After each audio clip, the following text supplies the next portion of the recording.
allies in the region. He was not an advocate of a more peaceful and prosperous Middle East. His clandestine operations saw him supply weaponry to proxy forces in Iraq and Afghanistan.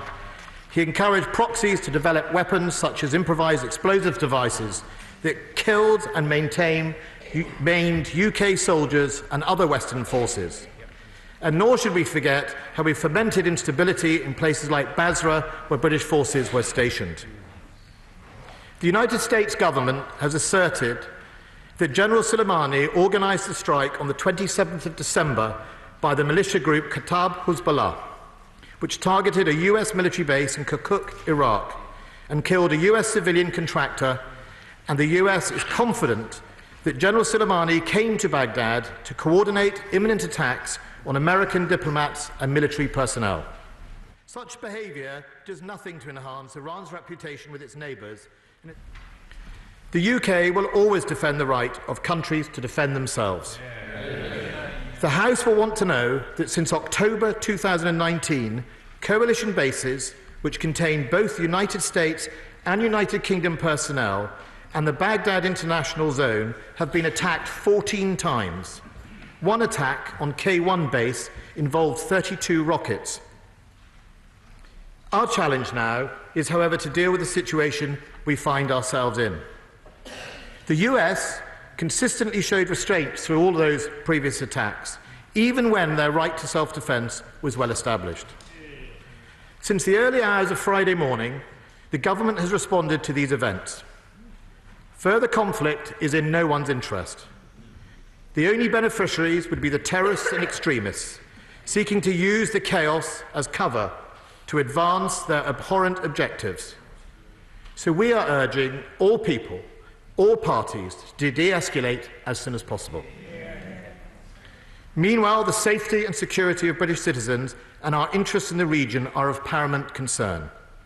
The Foreign Commonwealth Office has strengthened its travel advice to both Iran and Iraq and will keep it under constant review. We urge British nationals in the region, or those intending to travel, to regularly check government.uk for further updates. The past few days, the US President has threatened to target Iranian cultural sites. Could he tell us where the Prime Minister is?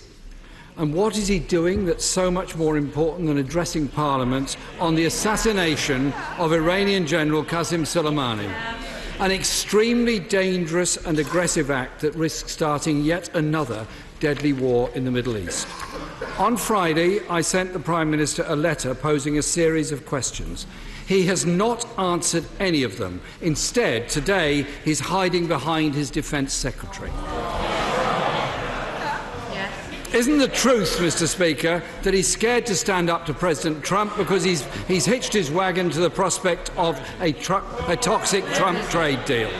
Instead, Mr. Speaker, at this highly dangerous moment, we find the government giving cover and even expressing sympathy for what is widely regarded as an illegal act because they're so determined to keep in with President Trump. This assassination puts British troops and civilians, as well as the people of the region, in danger. Mr. Speaker, as the Secretary of State for Defence will confirm, I've long spoken out against the Iranian government's human rights record, including when he and I visited Iran together in 2014. This is not a question of Soleimani's actions or record on the region.